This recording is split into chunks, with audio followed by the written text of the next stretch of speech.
no? Ang pinakapalangga dito sa barangay Dalipuga na was after the mayor is no other than the city vice mayor, Bonsi Gemma Gerardo. Daghang salamat iya sa Dalipuga, Kaloy, Kalpadre, sa mayor pa nagbunya ganun niya. Amo karon iya na sa Dalipuga. Sa ato na pinakuskan, magyatagon, butan, isukod na atong mayor, umabot na congressman, Mayor Celso Regencia. Magkano sa akong kauban sa Sangguniang Paglungsod, muna boss na muna kay sabi kinatigulangan ko. May tao sa may tao, no? City Councilor Nonoy Pardilio,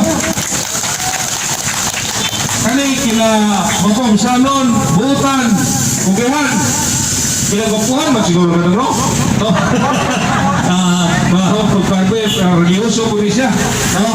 Si City Council, number 1 na konsel sa Nagbuyan Siligan, City Councilor Ryan Ong, sa atong mabutan na kapitan, si Kapitan Nilda, si ato sab na silingan nga kapitan, hilom-hilom mo lang ni, amot nga no hilom-hilom ni, gamay rin sa budget ni ba? Si Nanginday, Kapangpangan, sa mga kauban na mga konsyal kanya karunini, si John Abiho, akong binata, akong kitang gayna, kaya Abrera, ito, si ang kagya sa sound system, si Kagawad Tingkang, Kagawad, ano to Kagawad din nakita mo lagi, murang din si Senator, artista ka isa mo. Si Bia Alonso, sa konseho, no? Isa pa, mga former presidents kanya karoon din ato mga barangay health workers, mga pinanggang katauhan din sa Dalipuga, mayong buntag.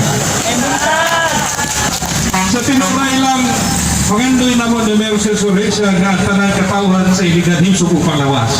No, patod pa ni isa mo itong naigit buhatag kantaron sana all katong naitambal, no? No, mo gini sugod pag ini patod pa gani ni Food Slim gisugdan ni diha sa administrasyon ni Mayor Celso Regencia nga ang tambal ang serbisyo para sa paglawas moabot dayon din ni sa atong mga barangay. Gani miyaging adlaw na hinawa kay ko muna nga ako na gi-instructionan ko si Bunslim, amot dapat Bunslim, wala diri.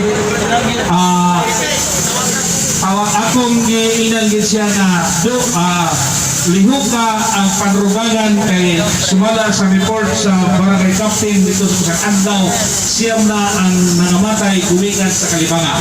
Simple laning sakit, Kalibaga lang, pero makamatay ni kung dili maligiwan. Muna nga importante kayo na natong mga health centers na ready nga tambal para lamang nining mga sakit na ginagmay pa, pero kung dili ni matagang atensyon, mahimo ng seryoso nga sakit diha sa ato nga katilingban. Muna nga panikamot sa administrasyon ni Mayor Celso Regencia, ang mga barangay kinahanglan dunay insakto nga mga barangay health centers, gani kinahanglan dunay kitay staff na mabutang, kung walay full-time na nurse, dunay kitay full-time nga mga midwife para matiman kayo diya ato nga health centers. Kay kung atong tanawon gani kung inyo dunggan, doon natay kolehiyo diligan. Usa diya sa major course nga itong gibutang kanang School of Midwifery. Para ang atong mga graduado sa midwifery, ato mabutang diya sa ato na mga barangay health centers para sila mo dumala, muhatag sa tambal, muhatag sa immunization, tanan nga iya sa health department sa atong syudad makabot diha sa ubos. So panikamot na ito kini sa atong administrasyon na unta ang tanan may panglawas o kini atong natay gitukod ng mga health centers para ang panglawas sa atong mga katauhan matiman kayo. Kaya kung likod ang panglawas, maayo ang panglawas sa atong barangay, ang atong usap na barangay, maayo usap ug kusgan. No? So, padulog na magkita sa new normal o kining health centers na to mahimo kining institusyon, mahimong ahensya diha sa atong barangay para motubag unsay panginalan nato sa may panglawas. Amo lamang ni Pangandoy, amo sa paningkamutan nga mahimo kini na ang problema labi na sa diabetes, na sa high blood, ang tambal mabot kayo din ni sa atong barangay health center. Muna nga, importante usap ang atong mga na diabetes, na high blood, magparehistro din diha sa atong association sa hypertension group o sa diabetes group para ang tambal na iya sa DOH kay kahatag sa atong lokal na pagamanan muabot kayo din usab sa atong barangay. Kay sa tinuray daghan kay mga tambal nga na-expire na lang. Na-expire na lang kagano man.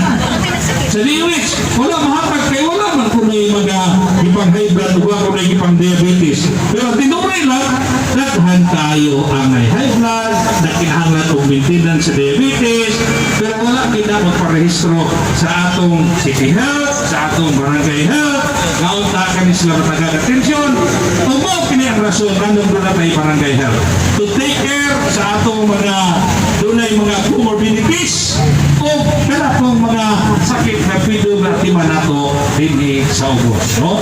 Kaya lisod-lisod na, makakato na sila dito sa ospital. Kung sa nagkipanikamutan, ng administration ng Mayor Celso Rencia to increase the bed capacity sa ato nga hospital, ma-equip ang ato city hospital, mabutangan o mga doktor nga espesyalado para sa kung sa mga sakit na pwedeng mutakboy diya kanato. So, ako musbon, niya kami, ang administrasyon ni Mayor Celso Rencia, kuyog sa inyong Pangandoy, nakitang tanan, maayo pirmi ang panglawas. Bisan mo sa'yo, ay sulong kwarta sa atong bulsa, basta may naglawas, maayo na ka na para ka na.